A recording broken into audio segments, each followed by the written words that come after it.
തലമുടി കൊഴിച്ചിലുള്ളവരുണ്ടോ? തലമുടി കൊഴിച്ചിൽ മാറാനായിട്ടുണ്ടല്ലോ, ഇത് നമ്മൾ ഈ വെറുതെ കളയുന്ന കഞ്ഞിവെള്ളം അല്ലേ, നിങ്ങൾ ഇതുപോലെ ഒന്ന് തല തേച്ച് കഴുകി നോക്കട്ടോ. കുട്ടികൾക്ക് തേക്കാം, നീർക്കെട്ട് വീഴാതിരിക്കാനായിട്ട് നിങ്ങൾ ഇതുപോലെ ഒന്ന് തലയെ കഴുകിയിട്ട് നോക്ക്.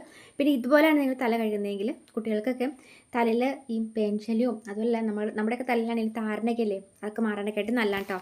അപ്പോൾ ഇന്നത്തെ കഞ്ഞിവെള്ളം എടുത്താൽ മതി. ഇനിയിപ്പം ചില ആളുകൾ തലേന്ത് കഞ്ഞിവെള്ളം എടുക്കുന്നുണ്ട്. ഞാൻ ഇതിന് മുൻപ് വീഡിയോ ചെയ്തിട്ടുണ്ടായി. അപ്പം തലേന്ത് കഞ്ഞിവെള്ളം വെച്ചിട്ടാണ് അന്നേരം ചെയ്തത്. പക്ഷേ ഭയങ്കര റിസൾട്ട് ആയിരുന്നു കേട്ടോ അത്. അപ്പം കഞ്ഞിവെള്ളം ഏതാണെങ്കിലും നല്ലതാണ്. അപ്പം തലേന്ത് കഞ്ഞിവെള്ളം വെച്ചിട്ടാണ് നിങ്ങൾ ഉണ്ടാക്കുന്നതെങ്കിൽ ഇച്ചിരി തണുപ്പായിരിക്കും തലയ്ക്ക്. അപ്പം തലയ്ക്കല്ല തണുപ്പ്, തലയ്ക്ക് തണുപ്പ്. അപ്പം നമുക്ക് നീർക്കെട്ട്, ചിലർക്ക് നീർക്കെട്ട് വീഴാത്തോട്ടാ ഞാൻ തലേന്ത് കഞ്ഞിവെള്ളം എടുക്കണ്ടെന്ന് പറഞ്ഞു. അപ്പം എന്തെടുത്താലും കുഴപ്പമില്ല കേട്ടോ. അപ്പോൾ ഞാനിപ്പോൾ ഇതുപോലൊരു 5-6 ചുള ചുവന്നുള്ളി എടുത്തിട്ടുണ്ട്. അപ്പോൾ ഈ ചുവന്നുള്ളി ഞാൻ തൊലി കളഞ്ഞിട്ട് കഴുകിയിട്ട് എടുത്ത കേട്ടോ അത്. അപ്പോൾ കഴുകില്ലെന്ന് പറയണ്ട. അപ്പം 5-6 ഈ ചുവന്നുള്ളി നമ്മൾ എടുക്കുകയാണെങ്കിൽ നമ്മുടെ തലയിൽ താരനും മാറാനായിട്ട് നല്ലതാണ്. അതെല്ലാം നല്ല രീതിയിൽ മുടി വളരാനൊക്കെ ആയിട്ട് ചുവന്നുള്ളി നല്ലതാണ്. അപ്പോൾ ചുവന്നുള്ളിയുടെ കൂട്ടത്തിൽ നമ്മൾ കുറച്ച് പനിക്കൂർക്കയുടെ ഇല ഇട്ട് കൊടുക്കുകയാണെങ്കിൽ കുട്ടികൾക്ക് നീർക്കെട്ട് വീഴാതിരിക്കും കേട്ടോ. ഇപ്പോൾ മഴക്കാലമൊക്കെ അല്ല, അപ്പോൾ തണുപ്പ് വീഴാതിരിക്കാനൊക്കെ ആയിട്ടും ജലദോഷം വരാതിരിക്കാനൊക്കെ ആയിട്ടും പനിക്കൂർക്കയുടെ ഇല ഇട്ട് കൊടുക്കുന്നത് നല്ലതാണ്. പിന്നെ കുറച്ച് നമ്മൾ ഈ ആര്യവേപ്പിൻ്റെ ഇല, ആര്യവേപ്പിൻ്റെ ഇല എല്ലാവരുടെ വീടുകളിലും ഉണ്ടാവണമെന്നില്ല, ഉണ്ടെങ്കിൽ ഒരു 2 തണ്ട് ആര്യവേപ്പിൻ്റെ ഇല ഇട്ട് കൊടുക്കാം. പിന്നെ ഇതുപോലെ ചെറിയ കഷ്ണം ഇഞ്ചി ഇട്ട് കൊടുക്കാം കേട്ടോ. ഈ ഇഞ്ചി എടുക്കുന്നതിൻ്റെ കൂട്ടം തിളയ്ക്കാനാണെന്ന് ഓർക്കണ്ട, ചിലർ ഈ രസം ഉണ്ടാക്കാനാണെന്നൊക്കെ ചോദിക്കും.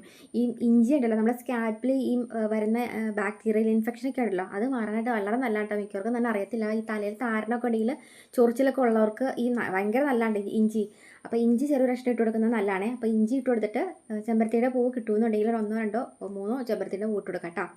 ഇപ്പം ഞാനിപ്പോൾ എടുത്ത് വെച്ചേക്കുന്നത് സാധാ കഞ്ഞിവെള്ളമാണ്. അപ്പം തലേന്നത്തെ കഞ്ഞിവെള്ളം നീർക്കെട്ട് വീഴത്തില്ല, അങ്ങനെ കുഴപ്പമില്ലാത്തവർക്ക് വേണമെങ്കിൽ തലേന്നത്തെ കഞ്ഞിവെള്ളം ഉണ്ടല്ലോ അത് വേണമെങ്കിൽ എടുത്ത് ഒഴിക്കാം കേട്ടോ. അപ്പം നിങ്ങൾക്ക് വേണ്ടാന്നുണ്ടെങ്കിൽ ഇന്നത്തെ കഞ്ഞിവെള്ളം എടുത്ത് ഒഴിച്ചാൽ മതി. പിന്നെ അതായത് ഇതുപോലെ കുറച്ച് കറിവേപ്പില ഇട്ട് കൊടുക്കാം. മുടിക്ക് നല്ല കറുപ്പും തിളക്കവും കിട്ടും.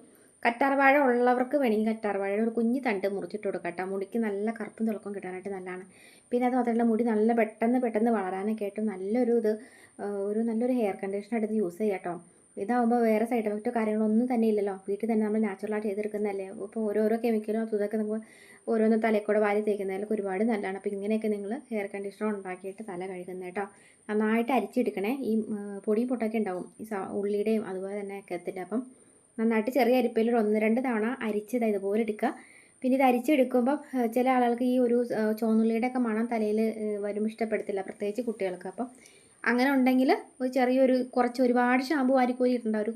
ഒരു പേരിന് ഒരു മണത്തിന് വേണ്ടി മാത്രമായിട്ട് ജസ്റ്റ് ഇത്തിരി 2-3 തുള്ളി ഷാമ്പു മിക്സ് ചെയ്തിട്ട് ജസ്റ്റ് ഇതുപോലെ ഒന്ന് ഇളക്കിയിട്ട് നിങ്ങൾക്ക് വേണമെങ്കിൽ നമ്മൾ തല കഴുകത്തില്ലേ, സാധാ നമ്മൾ സോപ്പൊക്കെ ഇട്ട് തല കഴുകുന്ന പോലെ ജസ്റ്റ് ഒന്ന് തല കഴുകുക. എന്നിട്ട് ഇച്ചിരി സോപ്പും കൂടെ ഇട്ട് ജസ്റ്റ് ഒന്ന് കഴുകി വിട്ടോ കേട്ടോ. മുടിക്ക് നല്ല കറുപ്പും തിളക്കവും കിട്ടും. മുടി നല്ല ഉള്ളോടുകൂടി വളരുകയും ചെയ്യും. കുട്ടികൾക്കാണ് തേക്കുന്നതെങ്കിൽ തുളസിയുടെ ഇലയോ പനിക്കൂർക്കയുടെ ഇലയോ ഇട്ട് കൊടുക്കാം കേട്ടോ. ആഴ്ചയിൽ ഒരിക്കൽ കുട്ടികൾക്ക് തേച്ച് കൊടുക്കുക, നല്ല രീതിയിൽ റിസൾട്ട് കിട്ടും. അപ്പോൾ നല്ലൊരു വീഡിയോ വേണ്ടി കേട്ടോ. നിങ്ങൾക്ക് വീഡിയോ ഇഷ്ടപ്പെടുന്നുണ്ടെങ്കിൽ എല്ലാ ഫ്രണ്ട്സിലേക്ക് ഷെയർ ചെയ്യുക. ഇതുപോലെ കുഞ്ഞു ടിപ്സിനും വീഡിയോസിനൊക്കെ ആയിട്ട് പേജ് ഫോളോ ചെയ്യാത്തവരല്ലക്കണം ഒന്ന് പുതിയതായിട്ട് വന്ന് കാണണമെങ്കിൽ ഒന്ന് ഫോളോ കൂടി ചെയ്ത് വെച്ചിട്ട് പോകാൻ മറക്കില്ല കേട്ടോ.